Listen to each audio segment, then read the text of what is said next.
आज सुबेरे हम निकल गनी बाइक से गांव के तरफ। कैसे कि गांव के तरफ हम और मटुआ जात नहीं सन कुछ सामान लेवे के लसटे। उ सामान का लेवे के बाबू आगे चलम तो वालों को दिखबे करी। तो हमनी के बाइक से सुबह सुबह निकल गनी सन और मौसम देख सकत नहीं कितना सुहाना रहा। तो बाइक से हमनी के गाँव में जाना रहा। कैसे कि मौसम एकदम सुहाना रहा। ओकरा बाद देखी गाँव में गनी तब तक ले वहाँ खेत उत के जौन दृश्य लहसन इतना सुंदर दिखत रहा।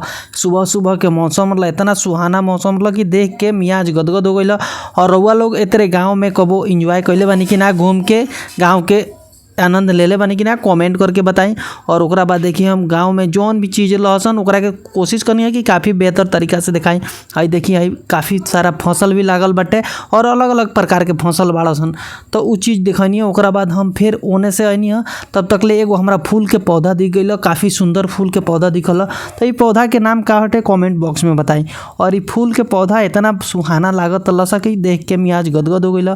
तो ओकरा बाद हमने के ओकरा के बारीकी से हम कहनी है कि एक और पौधा के और उसको फूल के भी फोटो और वीडियो रिकॉर्ड करी। ओकरा बाद देखिए वहाँ से हमनी के जौन काम खातिर गई सन उ काम हमनी के इहे रहा कि हमनी के कुछ सब्जी लेवे कर लसा।